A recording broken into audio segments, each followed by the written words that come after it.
Hi, my name is Amy. Thank you very much for watching, and let's make some bad financial decisions together.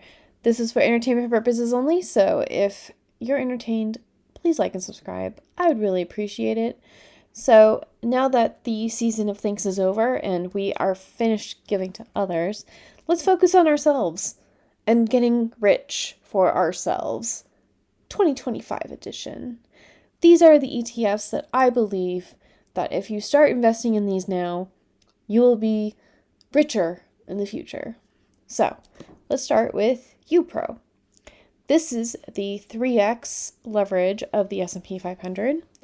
And if you are a big enough believer and you have a long enough time period where if there is a dip, you can recover from it, then you will eventually really outstrip the regular S&P 500.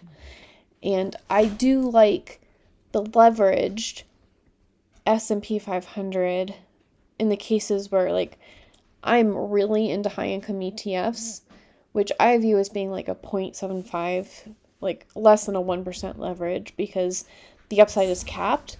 So in my portfolio, if I also have some leveraged stuff, then to me, I'm not as handicapped on the upside.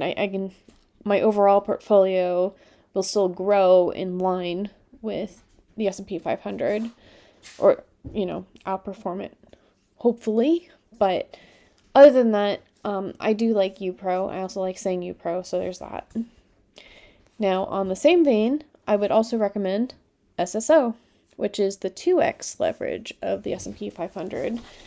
And if you cherry pick the dates enough, you can see that because the maximum drawdown is less over time, you would actually have more money than UPRO. It just depends on when was the last major drawdown and can you recover. So if you don't have the stomach for the drawdown or you have less of a timeline, maybe SSO and incorporating that into portfolio is more your style. I don't know.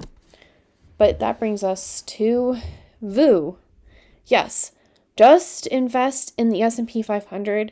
I know this is not shaping up to be the most exciting list of ETFs, but 90% of people would just do so well just being in a broad market index and just do a dumb DCA and just keep doing it religiously, keep doing it consistently, and you will be rich in the long term.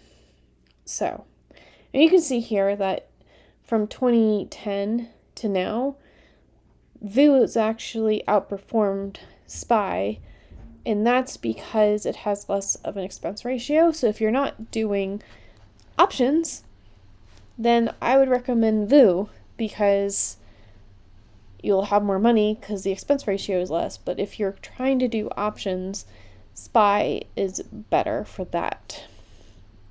And then this isn't one I actually recommend, but it is a shutout, SPYX. It excludes oil and it's outperforming VOO and SPY.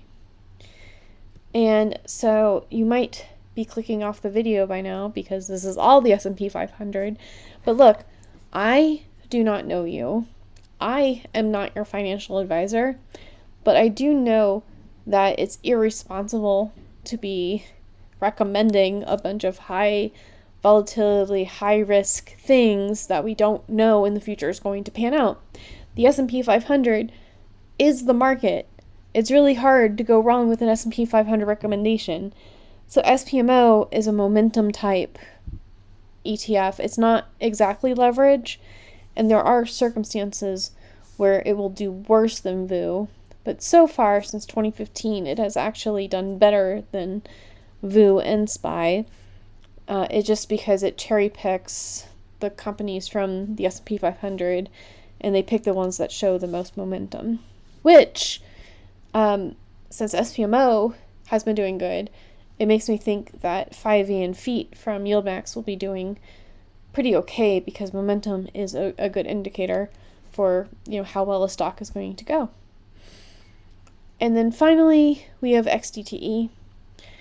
this I'm going to recommend even though we don't have a very large sample size, but so far it's outperformed both VU and SPY, and you get your income. So because when the price goes down, the fund managers are able to roll down their calls and collect the premium. So you get paid more when the market goes down. So then if you reinvest that, it actually smooths out the volatility. And so your drawdowns are not as great. And that really helps with beating the market. And why XDTE over all the other high income ETFs? Mostly because it gives you the most return in this given time period. And I really like the 0 day to expiration strategy. It's been working out well for us. And I mean, we'll keep our eye out. There'll probably be much more coming out in high income ETFs next year because people are really, really getting into this. But also, 2025 is going to be interesting for high income ETFs because we'll have more data in which to compare these ETFs and actually come to conclusions about like which ones are worth your time and your effort. And that being said, now that I have given you the reasonable, this is what you should be investing in to get rich. If you invest in the S&P 500 and things that are spicy S&P 500, you will do really well. And in, 5, 10, 20, 30, 40 years from now, you're going to be really rich. But if you want to know what I'm doing in 2025, it's definitely MicroStrategy. It's Misty, it's Mr. a little bit, and MSTU a lot. So MSTU is the 2x of MicroStrategy, and it just did a 10-to-1 forward split, which means that the stocks right now are $12. And I bought in at $17, but I'm not angry at it. But it's really great to do the option wheels on. So put the call real close, and if it gets assigned away, I'll just put another put on and just keep doing that, because right now I can get, 50 cents on a $10 stock. That's a really high premium, and I'm looking for a lot of premium in my options right now. And I really love Misty because I don't have to pick the strikes. I just collect the premium, and they have like 160-180% distribution rate right now. So they're doing great, and they've been doing over 100% distribution for like since inception, basically. And MicroStrategy is the actual MSTR is the actual MSTR.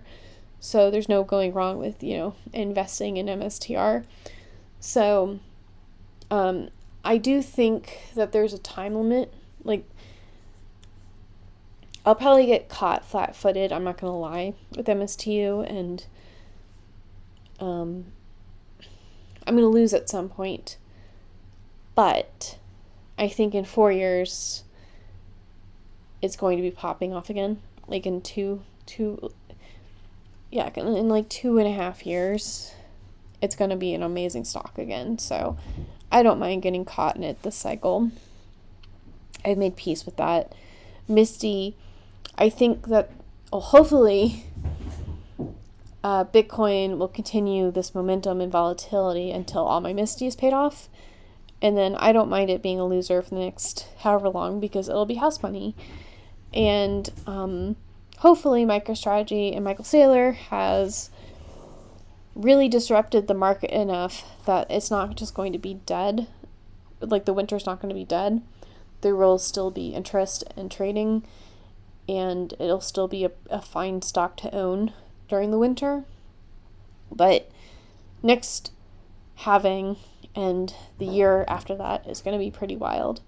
So at least that's my prediction. So yeah, I think MicroStrategy is going to be make 2025 really interesting for me.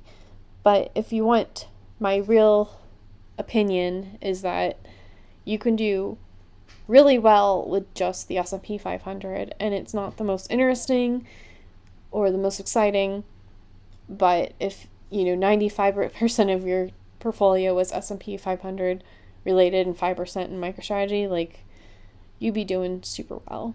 So what ETFs are you going to be invested in 2025?